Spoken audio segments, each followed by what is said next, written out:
Hi ladies, I'm Pidge. And I'm Moen. Welcome to the Night Shift Court podcast. We are two shift-working fantasy book lovers and love nothing more than leaving reality behind for a bookish adventure. Join us as we go under the mountain to discuss our favourite fantasy fiction tales and the authors behind them. Come with us to explore the stories, one shift at a time.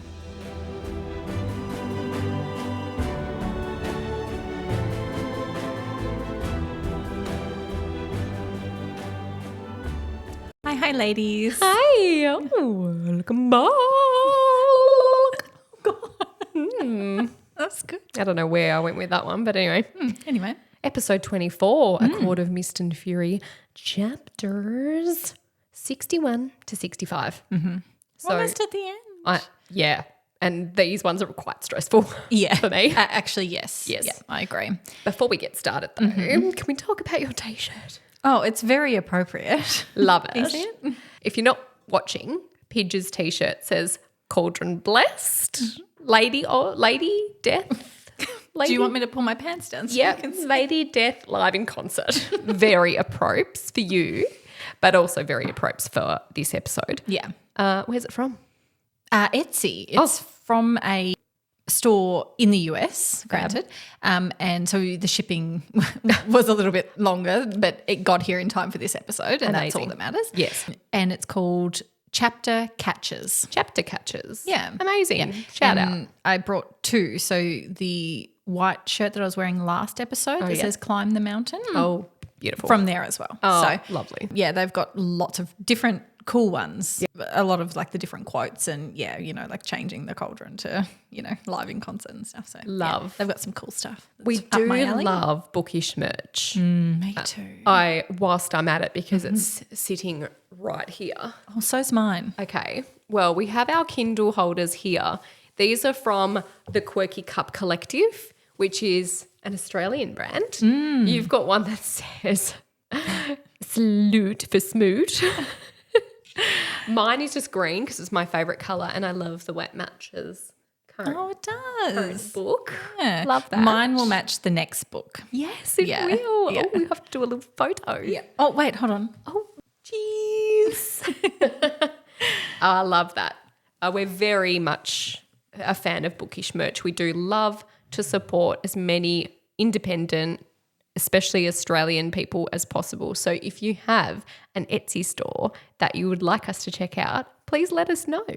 Yes, I spend a lot of my money on Etsy. Amen. I love it. I think it's Same. a great idea. I think it is too. And this is like our absolute jam. So One thing that you can't get from Etsy is Illyrian leathers. oh, you've looked. Yes. Good. If you could, would you buy them? Well, no, I just think that everyone in this episode's wearing them and I would like to as well. Absolutely. Look, they do things for figures. Oh, I will say that. Well, I don't know how I came to that conclusion because this book is in my head largely. Yeah, I reckon so. Yeah. Okay. Anyway, back to Azriel. I mean, ACOMAF.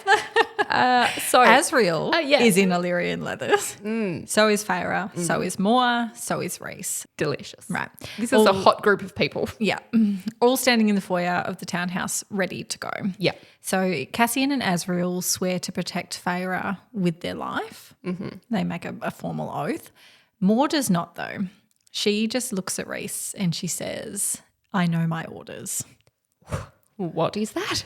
What does that mean? Yeah, which I think that Moore and Rhys have had a conversation previously and it's more about Feyre's welfare and getting her out alive at all costs. Yeah, so I'm brought back to the statement that Rhys made about Moore and what happens if Cassian and Azriel die. Yes. And how he says Moore is what I would bring in. Yeah, yes. Which makes me think like, what we need more of Moore. Yeah.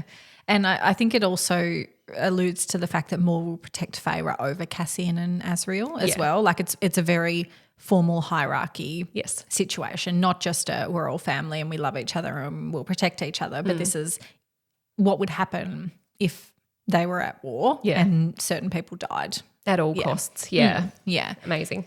So Feyre and Moore winnow together. They winnow to a free fall. Yes. Essentially. How terrifying. Absolutely. I don't know if it was necessary. This isn't Feyre's first free fall. No. No, so it's fine. Yes. Cassian catches Feyre, but Moore winnows again from that point. Mm-hmm. Then they fly towards Hyburn. Yes. Feyre describes a like bone white castle. So it's not white, but it's not grey either. It's somewhere in between. Bone white is a very specific colour, isn't it? Yeah, yes. Not cream, not grey, not white. And she more so describes the awful, creepy feeling that she gets from the castle, which is warranted. Absolutely. To the point where she states that, you know, they didn't need to bother learning where the cauldron was. She could already feel it from this far away. Interesting. Anyway, they land at the entrance. Asriel goes ahead, comes back with a bloody ash knife and is like beckoning them, you know, saying like, hurry. Get here now. You've got a certain amount of time. They get to a dark stairwell that they have to go down, and Feyre's like, it's here, it's down this way. Cassian and Asriel go, and then Feyre goes. Moore stands behind Feyre and puts a hand on her back as they go down into the dark, which just reminded me of that's what Rhys did at the prison. Yeah. Is he put a hand on Feyre's back to ground her, essentially. Yeah. So Moore in this specific chapter and the few to come has almost taken on Rhys's role. Yeah. That the support that Feyre needs, essentially, her emotional well-being. I wonder if he is driving her. No, I think she loves her. I think they're ride or die besties at this point. And I don't think Feyre sort of thinks about that actively, but I think Moore does. Yeah. That she's like, we're besties. Yeah. And we're doing this together. Oh. Which is really sweet. Love. They go down and they find the cauldron in all its glory with its 3 legs intact. Finally, he's got his leggies back. I love it. Feyre goes to approach the cauldron, but Asriel stops her and says, listen. And what they hear is like a throbbing noise, like an undercurrent in the walls. And I actually think that Asriel heard this before anyone else, because you remember that he is a shadow singer and he has the ability to hear things that others can't. Yeah. And so he heard it first. Feyre steps up to the cauldron and Moore stays right behind her, so much so that she can feel her heat behind her. Again, ride or die bestie. Very close. Moore can't touch Feyre because Feyre's got to touch the cauldron, but Moore stands as physically close as possible in support of her. Yeah. Feyre touches it and it says to her, it says a lot of things, and she gets a lot of overwhelmed feelings about it. Yeah. But specifically it says, yes, you see now, Princess of Carrion, you see what you must do. This is confusing. Who is that? Is the cauldron mistaking her for someone who she resembles because of the power she has? Yeah. Like, is this an ancient something or other that was a human turned fae with all of the powers of all of the courts? What does it mean? Yeah. I didn't pick it up on the first time because, to be honest, I was reading so quickly because there was, lots about much to do. Yeah, there was lots about to happen. I was sure of it. So this time around on my reread, I was like, who is that? Yeah, the cauldron says a lot of shit. It does. And this is legitimately the most confusing thing. And similar to the book, because the book is a bit ranty as well. Yeah. Yeah, the book pisses her off, for lack of a better word. Like, it's annoying, the shit that comes out of both of them. They both have different personalities almost, and now the cauldron's like either on drugs or is confused about what it perceives Feyre to be, or Feyre is something that we don't know yet. I think it's a crossover with another series. Yeah. I think so too. Yeah. I think that it's too specific. Correct. For it not to be true or relevant. Yeah. Yes. Yeah, it's weird. Anyway, it's weird. Feyre realises now that the spell won't work, which she obviously just subconsciously knows that. She knows that what Amren wrote for her is not going to work today. So she makes a decision that she must destroy the cauldron now because they may not get another chance. That's right. You've got to remember that they have no idea when they'll be able to do this again, and they've ruined, like if they tried to do it again next week, they couldn't use the same schedule or anything. Not. Do you know what I mean? So now's their only chance. So, and also it's large. And that's right. Like, it's huge. It's not like a little itty-bitty thing. No. It's the size of a bath, she says. So they can't just like up and out it. Like they thought that they probably could. So, yeah. It's not a Harry Potter cauldron that you make your potions in. No. It's your bath. It's your bath with 3 legs. That's right. So she has both the halves of the book and she realises that she's going to put it together. I actually think that she doesn't do this. I think it's the cauldron overwhelming her and telling her to put the 2 halves of the book together because that's what it wants. Like calls to like. That's right, yeah. And they're all like. Yep. And it has to be someone who has been unmade and made. Correct. So I think the cauldron's taking the opportunity, just as Feyre thinks she's taking the opportunity to destroy it. Yeah. I think the cauldron's taking the opportunity to have the 2 halves put together so that chaos may ensue after that. And the books are already keen to join as well. Right. So it's very easily to be overwhelmed by that. And she's quite hypnotised by the cauldron and all of its power. Yeah. She's ready, and it's Asriel who actually rips her away from the cauldron, which is interesting because no one was supposed to touch her while she was touching it. Do you know what I mean? So it made me think, how did he do that? Shadow singer things. Yeah, he's just amazing. That's how. And delicious. Yeah. They hear someone walking down the stairs immediately after Az rips her away. And Feyre recognises this man walking down the stairs as a human. She recognises his eyes, or his eye in particular. Yeah. Because it was the same eye that she stared at for months under the mount. Durian. So Rhys appears and happens to like shimmy the books away from Feyre. So he knows something has happened. Yeah. And it's not okay. He's not staying away any further. Yep. And quickly hides it in his clothes, and it's swift. Like he's schmick when he does this. Yeah. Durian asks everyone, where is Miriam? It's amazing that's his first question, right? I mean, he has been held in a soulless capacity for a very long time, and this is the only thing he actually gives a shit about. So I can kind of, get it. Yeah. When they tell him she's dead, he knows they're lying. Yeah, I think Moore says that she and Draken drowned in the Etherean Sea. Yes. Yeah. And he says, you've always been such a liar. So where have they been together before? In the war. Yeah. Yeah. And what has she lied about? Yeah. Well, there's some history there, and he's not loving her in this chapter. No. So I think that they've had run-ins before. Definitely. Yeah. And like wildly interesting that Moore is the truth teller. So But that's a lie that they drowned in the sea. absolutely. And she knows that that's a lie. Yeah. So she can lie. And then interestingly enough, he asks further, where are they? Or where did you take them? Yeah. And she says, away from you. So she directly then answers his question, almost contradictory. Yeah. That's interesting, isn't it? We don't know a lot about Moore's truth power. No. But I'm so interested because I feel like a lot of stuff will click into place. Surely. Yeah, hopefully. So she explains that Miriam is with Draken. They are mated and married. They can't seem to winnow out of where they are. So they're basically trapped. It's their first sign that something is terribly wrong. Yeah, they cannot wield their powers essentially. Yeah. The king Arrives. in style and he has retrieved. He's a super plain bloke though, isn't he? Yeah. From the description, like very muddy brown hair. basic. Yeah. Yeah. Super basic. Classic male, thinks he's amazing, Yeah. is actually a 5 out of 10. Yeah. And I don't know No why. personality. I don't know why I have an image of my head of the King of Hybern looking exactly like Lord Farquaad. Oh, yeah. Yes. That's who I picture. And the personality. Yes. The personality, yeah. And that was cemented further when I heard the voice used in the graphic audio, which really reminded me of Lord Farquaad.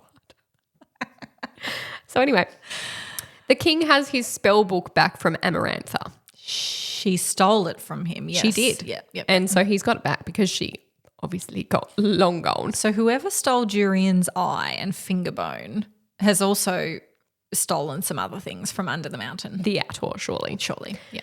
So the king comes in and Durian fires an ash bolt through Azriel's chest.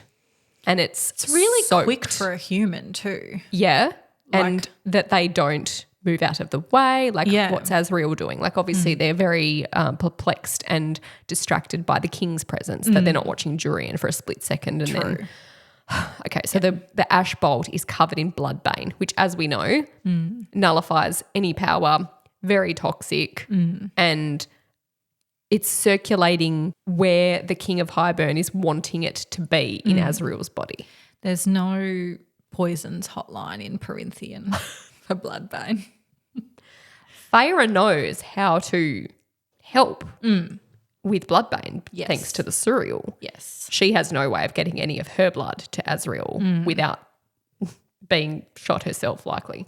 The king says they need to do as he says or he will kill Azriel. And why Azriel? Look, shadow singer things. It must be. I think that Durian thinks that Azriel still has access to his magic or abilities in some way, shape or form. Surely. There's got to be something bigger about Azriel's shadow singer abilities that we don't even understand yet.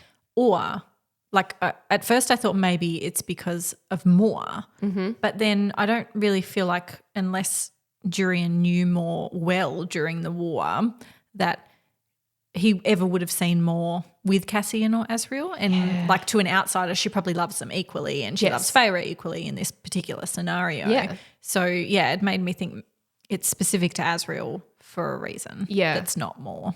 Perhaps with the shadow singer abilities, Azriel may have ability to be talking outside of the room for further assistance. Or his shadows might be trying to find a way to stop the magic or, get them out in some way, shape or form. So anyway, something unbeknownst to us. Yeah. So the king of Hybern takes everyone to his throne room where, lo and behold, Tamlin and Lucian are waiting. I was so shocked. I wasn't. I did not see it coming. I wasn't shocked. I was like, yep, that checks out. Yep. It's in character for Tamlin. Yeah. But I honestly had forgotten about him and Lucian because there was so much happening. Yeah. And that we'd not seen them for a while, and that Feyre had given that warning to Lucian and stuff. But I'm not surprised, but I was shocked. He addresses Tamlin and he says, now that I've upheld my end of the bargain, I expect you to uphold yours. And so we know instantly that they are in cahoots. And I'm just so seething with rage when I read this. I'm like, fuck you, Tamlin. Yeah. Because you've damaged someone beyond repair thus far, and now you've liaised with Amarantha's. So of all of the things that he dealt with under the mountain and all of the things Amarantha did, i.e. kills Feyre, and then he's going to go and make a deal with the king of Hybern, who was the right hand. Amarantha was his right hand. I just can't. He's desperate is what he is. And desperate people do desperate things, which don't make sense. It's infuriating. Not right. And Lucian, how have you not told Tamlin to fuck off?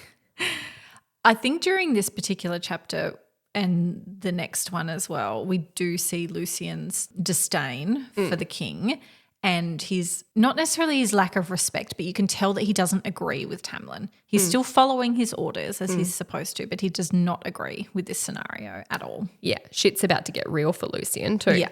Tamlin's obviously made a bargain with the king of Hybern.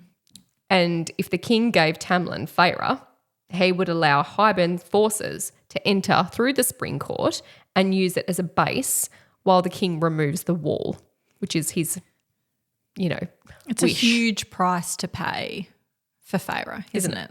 Yeah. Anyway, I'll reserve my anger for another day. So he also agrees that Feyre would work for the king. So not only has he decided that I will allow the king to do whatever, he's also like, and Feyre will do whatever you like as well. Desperate. Yeah. But again, speaking for someone, when will you learn? Yeah. And we learn Tamlin. Tamlin holds out his hand to Feyre and tries to summon her like a dog. Yeah. And she's like... What I really loved about this is that Feyre had made her decision to stay with Rhys, to stay with the Night Court, to be part of their family before she learnt about any of these awful things that Tamlin has done since she's been gone. So now she's seeing those awful things or hearing the awful things that Tamlin has done and agreed to, and has realised just how shit he is. Yeah. But like, so I just love that she's like, oh, I've already finished with you.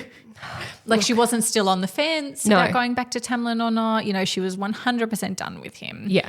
And then it comes out just how shit he is, which is what she's suspected this whole time, but she's been trying to justify his actions in the name of love. Yeah. Feyre tells Tamlin that she will come with him and to get him to stop, and he stalks towards her and goes to grab her, but she winnows. Yeah. Love this. Which? How? Yeah. How? So I think that you could probably do one of two things, right? So she obviously spell breaker. She has that ability from Dawn Court. Yep.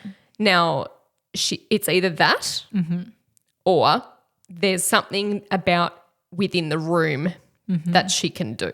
Yeah. But as we learn shortly, she has further abilities that access greater things outside the room. Yeah. But it's interesting how no one does anything about Feyre being able to winnow. I think it's superseded by what happens immediately after. So she winnows to get away from Tamlin, and she winnows into Rhys's arms. She winnows away, and as Tamlin is reaching for her, Rhys punches him in the face. Yeah. So I think we're all quite shocked because apart from his little tussle with Cassian at the Illyrian camp, we've never really seen a lot of aggression from Rhys. Yeah. So I think that it's superseded by that. So I completely forgot about the fact that she could winnow. Yeah. Until this reread. And then to me, it's just a little bit of information regarding what's to come and the fact that Feyre can supersede the king's powers subconsciously, that she's that powerful and doesn't even realise it. How the king doesn't click onto it, I don't understand because he doesn't give a fuck about who's mated to who and, nothing. He doesn't give a shit about the politics or the relationships. Yep. He just has his motive. So the fact that he doesn't click onto it or any of the guards don't click onto it is quite alarming. But anyway, it's a good story. So Feyre tells Tamlin she's not going anywhere with him. Yep. She, brutally says absolutely not. And she changes tactics, doesn't she? Because initially she's like, oh, I will go with you then, just stop, calm down, everything. That's right. And then once she realises that he is actually going to grab her to take her and winnow away or take her away from the room, she's like, absolutely not. No. And she gets really mad. The king says she'll agree when she sees the final part of the bargain. Feyre at this point starts to beg Tamlin and she says, I'm not well. And Rhys has used the bond to manipulate her. She says that she'll go with Tamlin if he lets everybody else go. She manages to get rid of the hold on her power, and Tamlin finally realises that Rhys and Feyre are mated. Yeah. That must be a bit of a significant penny drop for him. But it's not.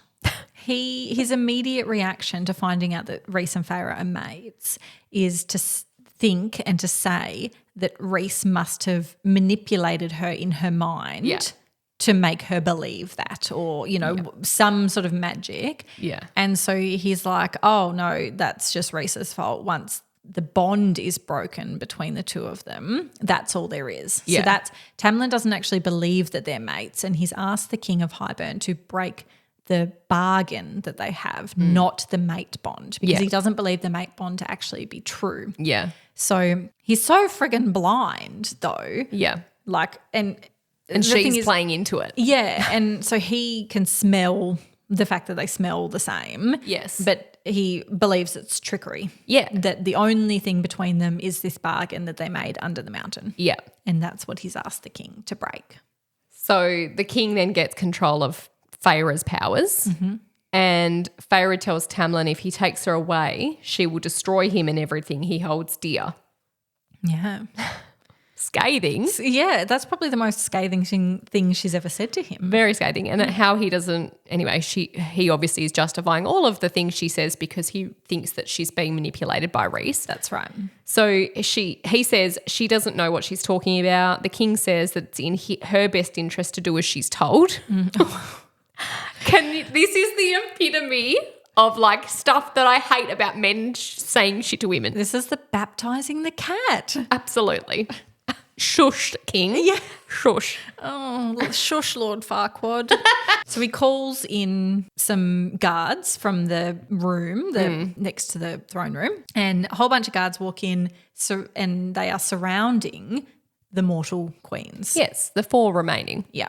The 4 remaining queens then separate, revealing 2 other humans.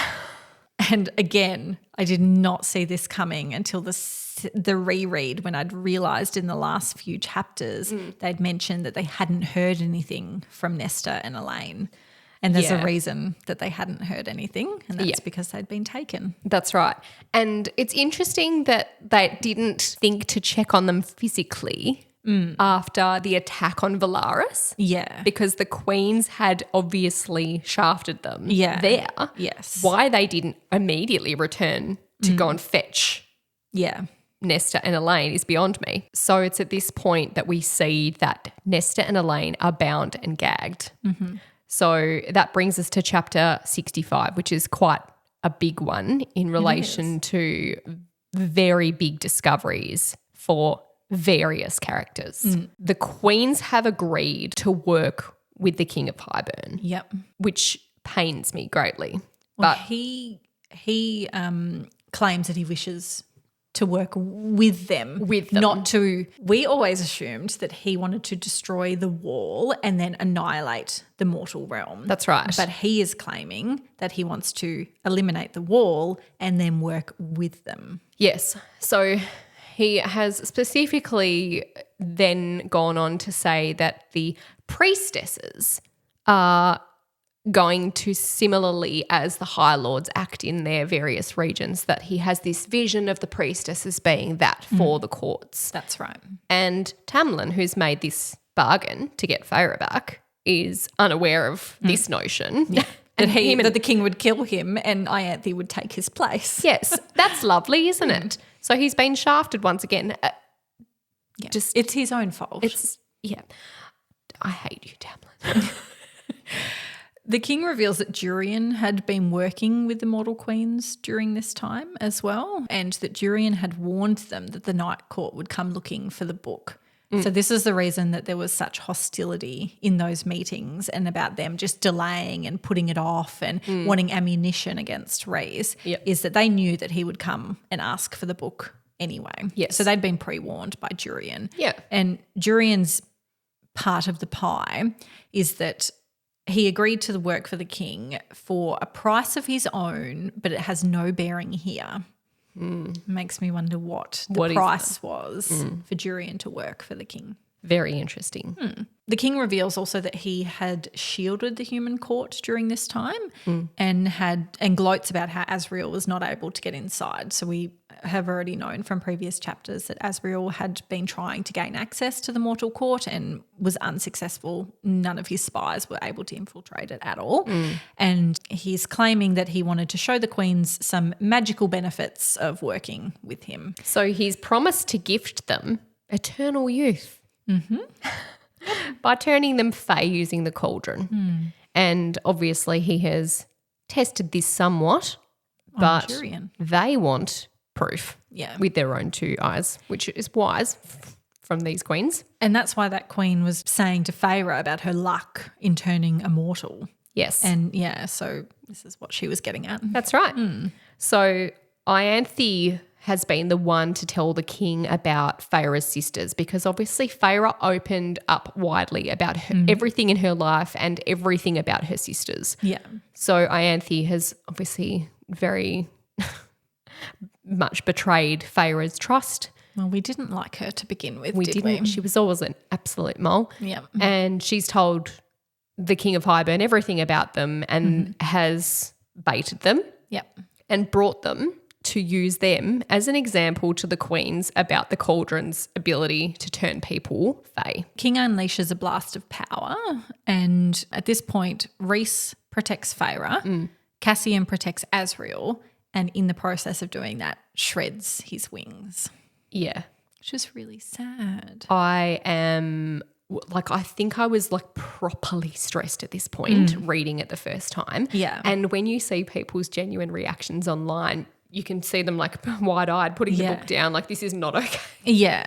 I don't think I quite absorbed it because there was still so much happening, Yeah. like you said in this chapter, so many revelations about different things and characters that I was like, oh, God, another thing. Yeah, You know. everyone's hurt. But then the next chapter, there's another, the next sentence, there's another thing. And you're Yeah. like, oh, my God. I know. It's a lot. So the king says, put the prettier one in first. Yeah. And Elaine is moved forward towards her bath of youth. Yes. So Tamlin tells the king to stop and tries to attack him. And the king uses his power uses Tamlin's power against him. So this is the same spell book that Amaranth used. So to bind him into, like, I think he's got manacles on no, it's a thing of silver light around his neck is what it is. Yeah, okay. that binds his magic so he can't do anything and binds him to the spot. Elaine tries to stop herself from going into the cauldron. She's like flapping around, as Doing as not you would. a lot, yeah. Yeah, and Lucian says in italics, that is enough. And we had this conversation just before. So this was the first point where I picked up that italics were significant, especially for particular characters, and Lucian is one of them. Yes. So we had revealed earlier a few episodes ago that Lucian is actually Helian's son, and Helian is the High Lord of the Dawn Court. That's right. And one of his powers is curse breaking. Similarly to how Feyre can do it. Yeah. Lucian being the biological son of the High Lord of the old High Lord of Dawn can also. So I think that this is Lucian trying to use his magic to break the manacle that the king has put on Lucian. So the king did that when Lucian tried to move forward to stop Elaine from going in to the bath. So, and I think at this point is when Lucian feels another bond beginning to occur. Yes. So Elaine goes in and she emerges from the water. They actually tip it over on its side and like black water pours out, more than what the capacity of the bath is. Yeah. And she's fine. The king says, the Hellcat now, if you'd be so kind. I missed this completely. And then when you pointed it out, this is probably the only thing that Lord Farquaad says that is funny. Yes. Because it is so accurate. I can only hope that if I was to be put in a cauldron that someone, or that I was going to my death, that someone would refer to me as a Hellcat. I will do that for you. Thank you. Yeah. I appreciate it. So Cassian's hand starts to twitch towards Nesta. He's obviously got completely shredded wings and is in awful, awful pain, but he is still trying to get to her even as she's taken to the cauldron. Yeah. Lucian interrupts this moment by saying, well, don't just leave her on the damned floor. They're in italics again. Yes. And there is a flare of light and he is now no longer bound. Oof.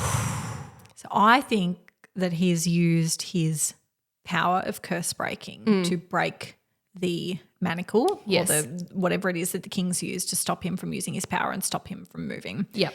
He's now on the move towards Elaine, who's laying wet on the floor. Also, what I find really interesting is that Tamlin tries to stop the king from getting to Elaine. Mm-hmm. Lucian tries to stop the king from putting Elaine in as well. Yes. Ooh. Yeah.